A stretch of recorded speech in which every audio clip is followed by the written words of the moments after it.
Hello बच्चों, today we are going to start with chapter number 3 of Geography class 6th and the name of the chapter is Motion of the Earth. We are going to study this chapter with the help of handwritten notes that are prepared by me, and after this video and after giving some time in learning these notes, you will be able to answer any of the question that will come in your exam easily. And let us start with the video without wasting more time.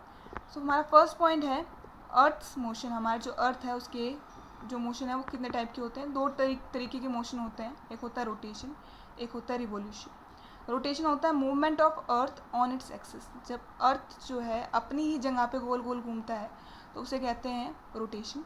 Revolution होता है movement of earth around the sun in a fixed path और orbit. जब जो हमारा अर्थ सन के चक्कर काटता है एक फिक्स पाथ में या फिर एक ऑर्बिट पे, तो उसे कहते हैं हम लोग रिवोल्यूशन. ऑर्बिटल प्लेन क्या होता है? The plane formed by the orbit is called orbital plane. Orbital plane अभी दिखा भी देती हूँ डायग्राम में आपको. ये हमारा अर्थ है, इसका डायग्राम है. ये जो लाइन बन रही है 180 डिग्री की, ये हमारा है orbital plane. Okay, next point देखो. The axis of the earth makes an angle of 66.5 degree with the orbital plane. Orbital plane ये था, इसके साथ में हमारी एक्सिस, अर्थ की एक्सिस ये है. ठीक है, ये बनाती है 66.5 डिग्री का एंगल. समझ में आया? अगर इस पॉइंट को या ऑर्बिटल प्लेन को आपको डायग्राम के थ्रू रिप्रेजेंट करना हो एग्जाम में, तो even that is not a big task. Okay, आप आसानी से कर सकते हो. नेक्स्ट है हमारा circle of illumination. Circle of illumination क्या होता है? It is the circle that divides the day and night on the globe. ये वो सर्कल, मतलब ये वो लाइन है जो डिवाइड कर देती है हमारे सर्कल को, हमारे अर्थ को, डे और नाइट. देखो ये जो लाइन दिख रही है आपको 90 डिग्री की, जो एंगल बना करके बन रही है, ये लाइन बना रही है हमारी सर्कल ऑफ इल्यूमिनेशन. अब वो क्या होता है वो भी पढ़ते हैं आगे. Due to the spherical shape. Spherical shape मतलब जो सर्कुलर गोल गोल शेप होती है ना, 3D शेप जो होती है हमारे सर्कल की, उसको कहते हैं spherical shape. Of the earth only half of the earth receive the light of the sun at a time. ठीक है, क्योंकि गोल शेप, बॉल लाइक शेप जो है हमारे अर्थ की, इसके कारण जब सन के सामने जो पार्ट होता है ना हमारे अर्थ का, वहाँ पे होती है दिन. ठीक है, और जो पीछे वाला पार्ट है यहाँ पे होता है रात. तब यहाँ पे मैंने शेड कर रखा है ताकि आपको समझ में आए. सर्कल के सामने मतलब सन के सामने वाला जो पार्ट है वहाँ पे होगा दिन और पीछे वाला पार्ट पे होगा रात. ठीक है, जब घूमेगी ये हमारी अर्थ, रोटेशन करेगी, ये वाला पार्ट यहाँ आएगा, तब यहाँ दिन हो जाएगा और दूसरे वाले पार्ट में रात हो जाएगी. ठीक है, नेक्स्ट पॉइंट देखो. Period of rotation. मतलब ये रोटेशन का पीरियड क्या होता है? रोटेशन मतलब अपनी जगह पे जो हमारा अर्थ घूमता है कितनी देर में घूमता है. 24 आवर्स लेता है हमारा जो अर्थ है एक रोटेशन कंप्लीट करने में. इसलिए इसको ऑल्सो कॉल्ड अर्थ डे. इस पूरे रोटेशन को हम कहते हैं earth day. Day and night are caused by rotation of earth. जो दिन और रात है ये हमारे अर्थ के रोटेशन के कारण क्रिएट होती है. आगे पढ़ते हैं.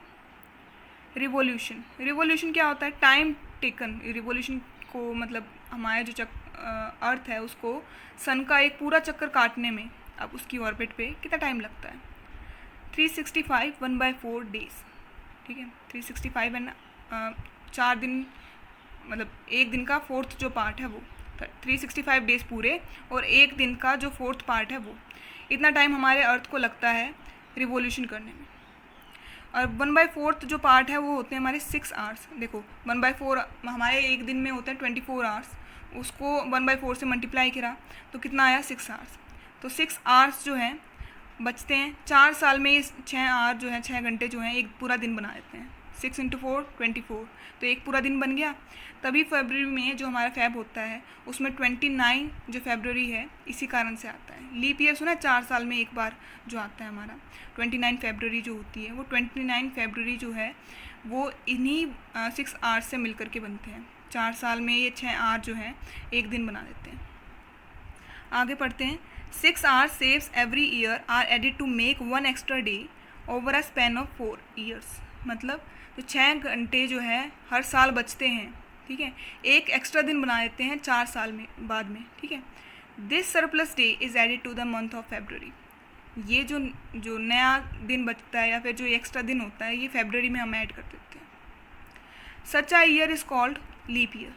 इस ईयर को कहते हैं लीप ईयर, जिसमें 366 डेज होते हैं। Revolution causes change in season, revolution के कारण क्या होता है? Change in season. अब ये क्वेश्चन आता है, ठीक है। अब देखो ये पॉइंट आप मेंशन कर सकते हो डिफरेंस बिटवीन में, किसके बीच में? रिवोल्यूशन और रोटेशन के बीच में जब डिफरेंस बिटवीन आए उसमें क्या पॉइंट लिखोगे कि चेंज इन सीजन होता है हमारा रिवोल्यूशन के कारण, और change in day and night होता है हमारा रोटेशन के कारण, ठीक है। चेंज इन सीजन कैसे होता है? Season changes due to the position of earth around the sun, हमारी अर्थ की पोजीशन क्या है? सन के अराउंड, इसके कारण से क्या होता है हमारा? Change in season. Next point देखो, earth revolves around the sun in a elliptical orbit. Elliptical orbit क्या होता है? जब कोई चीज़ ओवल शेप बना लेती है ना, उसको कहते हैं एलिप, ठीक है। एलिप्टिकल ऑर्बिट मतलब जब हमारा जो अर्थ है चक्कर काटता है सन के अराउंड, वो एक ओवल लाइक शेप जो है क्रिएट करता है। जो ऑर्बिट है वो जो फिक्स्ड पाथ है ओवल शेप में होता है, इसके कारण से इसको कहते हैं एलिप्टिकल ऑर्बिट, ठीक है। नेक्स्ट पॉइंट है हमारा समर सोलिस्टिस। ये क्या होता है? On 21 June the northern hemisphere is tilted towards the sun. 21 जून को जो नॉर्थन हेमिस्फीयर होता है सन की तरफ झुका हुआ होता है। Sun rays directly falls on the tropic of cancer, जिसकी वजह से क्या होता है? हमारी जो सन की रेज है वो डायरेक्टली जो है ट्रॉपिक ऑफ कैंसर पे पड़ती है। As large portion of the northern hemisphere is getting the light from the sun, क्योंकि जो नॉर्थन हेमिस्फीयर का जो ज़्यादातर जो पार्ट है वो सन की लाइट मिल रही है उसे, it is summer in the north part of the equator, मतलब इसी कारण से उस एरिया में नॉर्थ जो पार्ट है, पोर्शन है, वहाँ पर क्या होता है? Summer season. In northern hemisphere longest day and shortest night occurs on 21 June. Northern hemisphere में सबसे बड़ा दिन और सबसे छोटी रात होती है 21 जून को, ठीक है। Condition are reversed in southern hemisphere, वहीं कंडीशन मतलब ये जो बात है, ऊपर वाला जो पॉइंट है, ये उल्टा होता है साउथर्न हेमिस्फीयर में। क्या होता है वहाँ पे? विंटर सीजन होता है नॉर्थन हेमिस्फीयर में, ऊपर वाले पॉइंट में लिख रखा था ना कि क्या समर सीजन होता है। साउथर्न हेमिस्फीयर में होता है विंटर सीजन। लॉन्गेस्ट नाइट होती है इस दिन और शॉर्टेस्ट डे होता है 21 जून को। अब नेक्स्ट पॉइंट पढ़ते हैं विंटर सोलिस्टिस। विंटर सोलिस्टिस क्या होता है? ऑन 22 दिसंबर 22 दिसंबर को क्या होता है? The tropic of capricorn receive direct sunlight. जो ट्रॉपिक ऑफ कैप्रिकॉन है उसे डायरेक्ट सनलाइट मिलती है। समर इन साउथर्न हेमिस्फीयर, जिसकी वजह से साउथर्न हेमिस्फीयर में होती है समर्स, और लॉन्गर डेज होते हैं और शॉर्टर नाइट्स होती हैं। वहाँ जो हमारा नॉर्थन हेमिस्फीयर है वहाँ पे उल्टा होता है। जो ऊपर वाला पॉइंट था ना, कंडीशन आर रिवर्स, वही वाली चीज़ यहाँ पे लिखनी है। नॉर्थन हेमिस्फीयर में यहाँ पे क्या होता है? विंटर सीजन, और लॉन्गर नाइट होती है और शॉर्टर डेज, वो वाला पॉइंट रिपीट करना है। अब पढ़ते हैं नेक्स्ट पॉइंट जो कि है इक्विनॉक्स। ये क्या होता है? A time when day equals to night, वो दिन जिस दिन दिन और रात दोनों बराबर हो। कब होता है ये? 21 मार्च को और 23 सितंबर को दिन और रात बराबर होते हैं, मतलब जितने घंटे दिन होगा उतने ही घंटे रात होगी। इस टाइम होता कैसे है ये? Direct sunlight falls on equator, जब डायरेक्ट सनलाइट इक्वेटर पे फॉल करती है या पड़ती है तब होता है हमारा दिन रात के बराबर।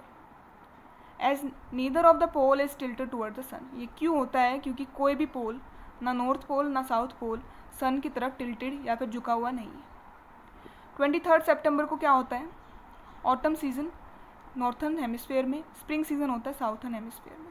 21 मार्च को होता है स्प्रिंग सीजन नॉर्थन हेमिस्फीयर में और ऑटम सीजन साउथर्न हेमिस्फीयर में। दैट्स इट, लास्ट पॉइंट था ये हमारा इस चैप्टर का। हमारा चैप्टर हुआ कंप्लीट।